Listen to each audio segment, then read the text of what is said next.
اعوذ باللہ من الشیطان الرجیم بسم اللہ الرحمن الرحیم قال اللہ تبارک و تعالی فی القرآن المجید والفرقان الحمید یستفتونک قل اللہ یفتیکم فی الکلالہ ان امرؤ ہلک لیس لہ ولد ولہ اخت فلہا نصف ما ترک وہو یارثها ان لم یکن لها ولد فإن كانت اثنتین فلہما الثلثان مما ترک وإن كانوا إخوة رجالا ونساء فللذکر مثل حظ الأنثیین یبین اللہ لکم ان تضلوا واللہ بکل شیء علیم صدق اللہ العظیم۔ یہ سورہ نساء کی آخری آیت نمبر 176 ہے۔ اس میں بھی اللہ تعالیٰ نے کلالہ کی وراثت کا حکم بیان فرمایا ہے، اور اس سے پہلے اسی سورۃ نساء کی آیت نمبر 12 کے اندر بھی اللہ تعالیٰ نے کلالہ کی وراثت کے احکامات بیان فرمائے ہیں۔ دونوں مقامات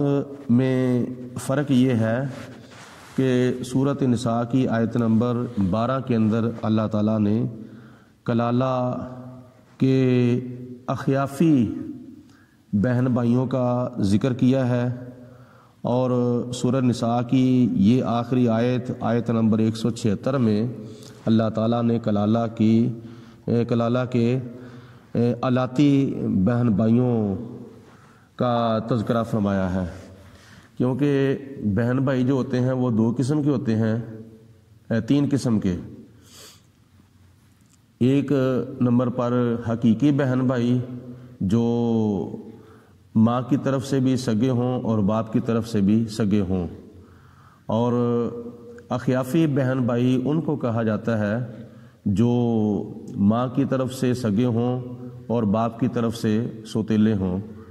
اور الاتی بہن بھائی ان کو کہا جاتا ہے کہ جو باپ کی طرف سے سگے ہوں اور ماں کی طرف سے سوتیلے ہوں۔ تو اللہ تعالیٰ نے دونوں قسم کے بہن بھائیوں کے حصص کا بیان فرمایا ہے، اور جو کلالہ کی وراثت ہے، شریعت کی اصطلاح میں کلالہ اس فرد کو کہا جاتا ہے کہ جو فوت اس حالت میں ہو کہ اس کا نہ ماں باپ ہو اور نہ اس کی اولاد ہو، مرد ہو یا عورت ہو، تو وہ کلالہ کہلاتا ہے۔ اللہ تعالیٰ کی ذات بابرکات نے سورہ نساء کی آیت نمبر 12 کے اندر ارشاد فرمایا کہ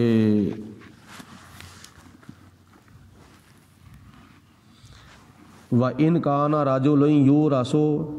كَلَالَةً أَوِ امْرَأَةٌ وَلَهُ أَخٌ أَوْ أُخْتٌ فَلِلذَّكَرِ فَلِكُلِّ وَاحِدٍ مِّنْهُمَا السُّدُسُ۔ اللہ فرماتا ہے کہ ایسا شخص فوت ہو جائے جس کا نہ ماں باپ ہو اور نہ جس کی کوئی اولاد ہو، یعنی نہ اس کے اصول ہوں نہ اس کے فروع ہوں۔ اصول سے مراد باپ دادا اور فروع سے مراد بیٹا یا پوتا۔ تو اللہ تعالیٰ ارشاد فرماتا ہے کلالہ کی وراثت کے بارے میں، جو کہ سورہ نساء کی آیت نمبر 12 کے اندر ذکر ہے۔ یہاں پہ خدا تعالیٰ نے ارشاد فرمایا کہ ان کانا رجل یورث کلالۃ، اگر کوئی ایسا شخص فوت ہو جائے جس کے نہ ماں باپ ہوں نہ جس کی کوئی اولاد ہو، او امرأۃ، وہ عورت ہو یا مرد ہو، وَلَهُ أَخٌ، تو اس کا ایک بھائی ہو، او اخت، یا اس کی ایک بہن ہو، یعنی یہ بہن بھائی جو ماں کی طرف سے سگے ہوں، تو ان کے لیے فَلِكُلِّ وَاحِدٍ مِّنْهُمَا السُّدُسُ، تو ان دونوں میں سے ہر ایک کے لیے کلالہ کی وراثت کے کل مال کا چھٹا حصہ ان کو دیا جائے گا۔ وَإِنْ كَانُوا أَكْثَرَ مِنْ ذَلِكَ فَهُمْ شُرَكَاءُ فِي الثُّلُثِ، تو اگر ایک بہن بھائی سے زیادہ ہوں تو اللہ تعالیٰ ارشاد فرماتا ہے فَهُمْ شُرَكَاءُ فِي الثُّلُثِ، تو کلالہ کی وراثت کے 3 حصے کیے جائیں گے، ان میں سے جو 1/3 ہے، تیسرا حصہ، اس حصے کے اندر یہ سارے بہن بھائی جو ہیں وہ شریک ہوں گے جو ماں کی طرف سے سگے ہیں، یعنی اخیافی بہن بھائی۔ من بعد وصیۃ یوصی بہا او دین، وہ بھی اس وقت جب کلالہ کی کوئی وصیت کی ہو تو اس کی وصیت پر عمل ہو جائے اور اس کا جو قرض ہے وہ بھی اتار دیا جائے، یعنی کلالہ کی وصیت پورا کرنے کے بعد اور اس کا قرض اتارنے کے بعد باقی جو مال کلالہ کا بچا ہے کلالہ کی وراثت کا، تو وہ کیا نام ہے تقسیم ہوگا۔ اگر کلالہ مرد یا عورت کا ایک ماں کی طرف سے بھائی ہے یا بہن ہے تو ان دونوں کو کل مال کا چھٹا حصہ دیا جائے گا، اور اگر ایک بہن بھائی یا ایک بہن بھائی سے زیادہ ہے تو پھر ان کو 1/3 کے اندر سب کو شریک کیا جائے گا۔ تو یہ اللہ تعالیٰ کی ذات بابرکات نے سورہ نساء کی آیت نمبر 12 کے اندر کلالہ کے ان بہن بھائیوں کا ذکر کیا ہے جو اس کی ماں کی طرف سے سگے ہیں اور باپ کی طرف سے ستیلے ہیں، یعنی اخیافی بہن بھائیوں کو کیا نام ہے یہ ان حصوں کے مطابق دیا جائے گا۔ تو سورۃ نساء کی آیت نمبر 176 میں اللہ تعالیٰ نے الاتی بہن بھائیوں کا ذکر کرتے ہوئے کلالہ کی وراثت کا ذکر فرمایا ہے۔ پہلے اس کا شان نزول سماعت فرمائیں۔ یستفتونک قل اللہ یفتیکم فی الکلالہ، کہ اے میرے حبیب علیہ الصلوۃ والسلام آپ سے یہ فتویٰ پوچھتے ہیں۔ کس وقت یہ نازل ہوئی تھی آیت مبارکہ؟ جب نبی پاک علیہ الصلوۃ والسلام اور حضرت ابو بکر صدیق رضی اللہ تعالیٰ عنہ حضرت جابر رضی اللہ تعالیٰ عنہ کی بیمار پرسی کرنے کے لیے تشریف لے گئے تھے، تو حضرت جابر رضی اللہ تعالیٰ عنہ اس وقت بے ہوش تھے، تو آپ صلی اللہ علیہ وسلم نے وضو فرمایا اور وضو کا جو بچا ہوا پانی تھا وہ حضرت جابر رضی اللہ تعالیٰ عنہ کے چہرے کے اوپر آپ نے چھڑکا، جس کی وجہ سے جناب جابر رضی اللہ تعالیٰ عنہ کو ہوش آیا۔ تو اس وقت نبی پاک علیہ الصلوۃ والسلام نے جناب جابر کا حال پتہ پوچھا، تو حضرت جابر رضی اللہ تعالیٰ عنہ نے نبی کریم علیہ السلام کے بارگاہ میں عرض کی، یا رسول اللہ میرا یہ مال ہے جو میں چھوڑ کے جا رہا ہوں، تو اس کے بارے میں کوئی نصیحت فرمائے، میں کیا اس کا کروں؟ تو ایک روایت کے مطابق نبی پاک علیہ الصلوۃ والسلام نے ارشاد فرمایا کہ میں جانتا ہوں کہ تیری موت اس بیماری سے نہیں ہوگی۔ تو اس وقت اللہ تبارک و تعالیٰ نے نبی کریم علیہ الصلوۃ والسلام پر یہ آیت مبارکہ نازل فرمائی۔ یستفتونک، اے میرے حبیب علیہ الصلوۃ والسلام آپ سے یہ فتویٰ پوچھتے ہیں، قل اللہ، تو آپ ان کو ارشاد فرما دیں کہ اللہ تعالیٰ یفتیکم، تمہیں فتویٰ ارشاد فرماتا ہے، فی الکلالہ، کلالہ کی وراثت کے بارے میں۔ ان امرؤ، اگر کوئی مرد فوت ہو جائے جس کا نہ ماں باپ ہو نہ جس کی اولاد ہو، حالانکہ جب وہ فوت ہو جائے لیس لہ ولد، تو اس کی کوئی اولاد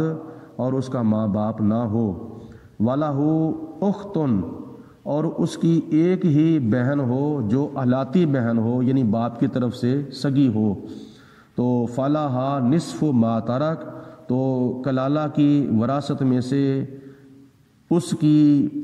احلاتی بہن کو کل مال کا آدھا حصہ دیا جائے گا۔ وَهُوَ يَرِثُهَا إِن لَّمْ يَكُن لَّهَا وَلَدٌ، اور اگر بہن فوت ہو جائے تو اس کا اگر احلاتی بھائی ایک ہے تو وہ سارے کا سارا اس فوت ہونے والی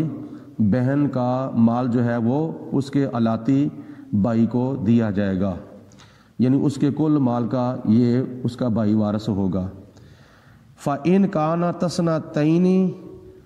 تو اگر اس فوت ہونے والے مرد یعنی کلالہ کی 2 بہنیں ہوں تو فَلَهُمَا الثُّلُثَانِ مِمَّا تَرَكَ، تو اس کے کل مال میں سے ان دونوں بہنوں کو 2/3 مال جو ہے وہ دیا جائے گا، یا ایک کو 1/3 دوسری کو 2/3، یعنی کل مال کے 3 حصے کیے جائیں گے اور تینوں میں سے 2/3 مال جو ہے وہ ان دونوں بہنوں کو دیا جائے گا جو فوت ہونے والے مرد کی الاتی بہنیں تھیں۔ وَإِنْ كَانُوا إِخْوَةً رِجَالًا وَنِسَاءً، اور اگر اس کے الاتی بہن بھائیوں کے اندر مرد بھی ہیں عورتیں بھی ہیں، یعنی 2 سے زیادہ ہیں، تو اللہ فرماتا ہے فَلِلذَّكَرِ مِثْلُ حَظِّ الْأُنثَيَيْنِ، تو پھر مرد کو پورا حصہ دیا جائے گا اور عورت کو آدھا حصہ دیا جائے گا، یعنی کل مال کو ایسے تقسیم کیا جائے کہ اس کے الاتی بھائی کا پورا حصہ ہے اور عورت کا یعنی اس کی الاتی بہن کا آدھا حصہ ہے۔ یبین اللہ، یہ اللہ تبارک و تعالی تمہارے لیے بیان فرماتا ہے، ان تعدلوا، کہ کہیں تم تقسیم کرتے وقت بھول نہ جاؤ، سستی کوتاہی نہ کر دو، لاپرواہی نہ کر جاؤ۔ واللہ بکل شیء علیم، اور اللہ تعالیٰ نے فرمایا کہ میں وہ ذات ہوں جو ہر شے کو جاننے والی ہوں، یعنی اللہ تعالیٰ کی ذات بابرکات کو ہر چیز کا علم ہے۔ تو یہ صورت نساء کی آیت مبارکہ ہے جس کے اندر اللہ تعالیٰ نے کلالہ کی وراثت کے احکامات بیان فرمائے ہیں، اور اس کے جو الاتی بہن بھائی ہیں ان کو اللہ تبارک و تعالیٰ نے ارشاد فرمایا کہ ان کے لیے کیا نام ہے کلالہ کی وراثت کو ایسے تقسیم کیا جائے گا کہ مرنے والا جو شخص ہے جس کے نہ ماں باپ ہوں نہ اس کی اولاد ہو اور اس کی ایک بہن ہو تو اس کو کل مال کا آدھا حصہ دیا جائے گا، اگر 2 بہنیں ہوں تو ان کو کل مال کا 2/3 حصہ دیا جائے گا، اور اگر اس کے بہن بھائی 2 سے زیادہ ہیں تو پھر ان میں سے ہر ایک کو یعنی ہر ایک مرد کو پورا حصہ دیا جائے گا اور عورت کو آدھا حصہ دیا جائے گا۔